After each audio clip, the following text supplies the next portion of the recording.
भगवान विष्णु, ये नाम सुनते ही एक शांत सौम्य सी छवि आंखों के सामने आ जाती है ना?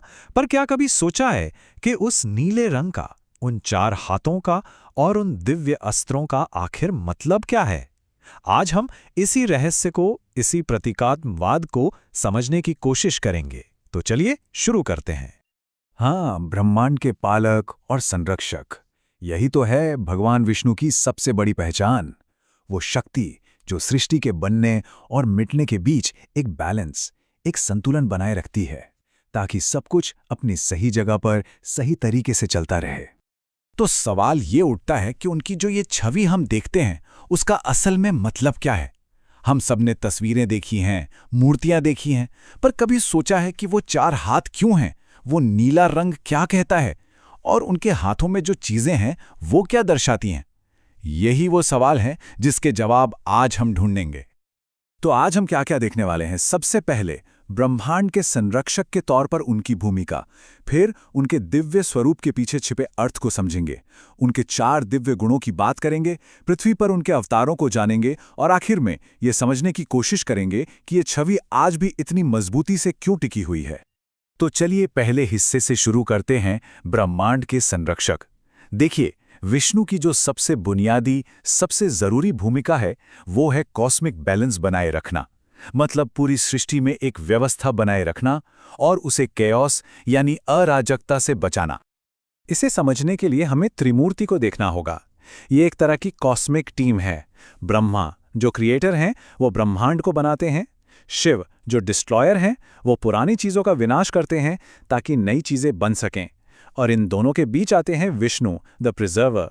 वो इस पूरी साइकिल में संतुलन बनाए रखते हैं, सृष्टि को संभालते हैं। पर सवाल यह है कि ये संतुलन, ये बैलेंस बनता कैसे है? इसका जवाब एक शब्द में है, धर्म। और यहां धर्म का मतलब सिर्फ पूजा पाठ नहीं है। धर्म वो कॉस्मिक लॉ है, वो नैतिक व्यवस्था है जो इस पूरे यूनिवर्स को एक साथ बांध कर रखती है। और जब भी इस धर्म पर, इस व्यवस्था पर खतरा आता है, तब विष्णु हस्तक्षेप करते हैं। ठीक है, तो उनकी भूमिका तो समझ आ गई। अब आते हैं उनके स्वरूप पर, मतलब उनकी जो छवि है, उसके पीछे का क्या अर्थ है। क्योंकि यकीन मानिए, उनकी छवि का हर एक हिस्सा, हर एक डिटेल एक गहरा मतलब रखता है। तो सबसे पहला और शायद सबसे आम सवाल, उनकी त्वचा का रंग नीला क्यों दिखाया जाता है? क्या वो सच में नीले हैं? नहीं, इसका जवाब असल में सिंबलिज्म यानी प्रतीकवाद में है। देखिए, ये जो नीला रंग है ना, ये लिटरल नहीं है। ये एक मेटाफर है, एक रूपक है अनंत का, जैसे कि खुला आसमान या फिर गहरा समंदर, जिनकी कोई सीमा नहीं होती। शास्त्रों में तो इसे मेघवर्णम कहा गया है, मतलब पानी से भरे घने बादलों का रंग। ये सब उनकी असीम, उनकी ओमनी प्रेजेंट नेचर को दिखाता है। और फिर आते हैं उनके चार हाथ। ये क्या दिखाते हैं? ये उनकी सर्वशक्तिमानता, उनकी ओमनीपोटेंस को दिखाते हैं।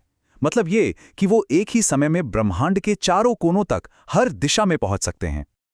अब आते हैं उन चीजों पर जो वो इन चार हाथों में धारण करते हैं। हर एक वस्तु का अपना एक खास मतलब है जो उनके एक दिव्य गुण को दिखाता है। तो चलिए एक एक करके देखते हैं। एक हाथ में है शंख, जो सृष्टि की पहली ध्वनि, ओम का प्रतीक है। फिर आता है सुदर्शन चक्र। ये सिर्फ एक हथियार नहीं, ये समय का चक्र है और बुराई के खिलाफ न्याय का प्रतीक भी। तीसरे हाथ में है गदा, जो मेंटल और फिजिकल दोनों तरह की शक्ति को दर्शाती है। और चौथे हाथ में है कमल का फूल, जो पवित्रता, सुंदरता और आध्यात्मिक ज्ञान का प्रतीक है। तो ये चारों मिलकर क्या संदेश देते हैं? संतुलन, न्याय, शक्ति और पवित्रता का। तो हमने ये तो समझ लिया कि विष्णु ब्रह्मांड का संतुलन बनाए रखते हैं, पर कैसे? क्या होता है जब यह संतुलन बहुत ज्यादा बिगड़ जाता है? यहीं पर आता है अवतार का सिद्धांत। अवतार का कॉन्सेप्ट बहुत ही सरल और गहरा है। जब भी दुनिया में धर्म को खतरा होता है, जब अधर्म बहुत बढ़ जाता है, तो विष्णु उस संतुलन को ठीक करने के लिए एक फिजिकल फॉर्म में, एक शरीर लेकर पृथ्वी पर आते हैं। बस इसी फिजिकल फॉर्म को हम अवतार कहते हैं। और उनके हर अवतार का एक खास मकसद रहा है। जैसे भगवान राम आए धर्म और मर्यादा की स्थापना करने, भगवान कृष्ण ने भगवद गीता का दिव्य ज्ञान दिया, वराह अवतार ने पृथ्वी को एक राक्षस से बचाया, तो वहीं नरसिंह अवतार अपने भक्त प्रहलाद की रक्षा के लिए एक खंबे से प्रकट हो गए। मतलब हर अवतार एक खास मकसद के लिए। यहाँ कृष्ण के बारे में एक बहुत ही मजेदार बात है। जानते हैं, कृष्ण शब्द का संस्कृत में मतलब होता है काला या सांवला, लेकिन हम उन्हें चित्रों में कैसा देखते हैं? नीले रंग का। ये फिर से वही प्रतीकात्मकता है, अनंत ब्रह्मांड, आकाश और महासागर का। तो ये उनके नाम के शाब्दिक अर्थ और उनके प्रतीकात्मक चित्रण के बीच एक बड़ा ही दिलचस्प कॉन्ट्रास्ट है। तो अब हम अपने आखिरी हिस्से पे पहुंच गए हैं। सवाल यह है कि विष्णु की ये जो इतनी गहरी, इतनी प्रतीकों से भरी छवि है, ये हजारों साल बाद भी इतनी जिंदा और इतनी रेलेवेंट क्यों है? इसका एक बहुत ही शानदार उदाहरण मिलता है भारत के देवगढ़ में दशावतार मंदिर में। जरा सोचिए, ये दुनिया के उन गिने चुने मंदिरों में से है जहां विष्णु के 10 प्रमुख अवतारों को मूर्तियों के जरिए एक ही कहानी में पिरोया गया है। ये गुप्त काल में बना था और आज भी कला और आस्था का एक बेजोड़ नमूना है। वहां की एक मूर्ति तो बहुत ही मशहूर है, जिसमें विष्णु शेषनाग पर लेटे हुए हैं। और कमाल की बात यह है कि मूर्तिकार ने उनके चेहरे पर ऐसे भाव बनाए हैं जैसे जैसे वो सारी चिंताओं से मुक्त हों, एकदम शांत। ये इस बात का कितना सुंदर चित्रण है कि जो पूरी सृष्टि का संतुलन बनाए रखता है, वो खुद कितना शांत और स्थिर है। तो आखिर में ये सवाल हमें सोचने पर मजबूर करता है। आज की इस तेजी से बदलती दुनिया में, जहां सब कुछ इतना अनिश्चित है, एक ऐसे प्रतीक की क्या शक्ति हो सकती है जो शाश्वत संतुलन यानी इटर्नल बैलेंस को दिखाता है? शायद यही वजह है कि विष्णु की ये छवि आज भी हमारे लिए इतनी पावरफुल और रेलेवेंट है।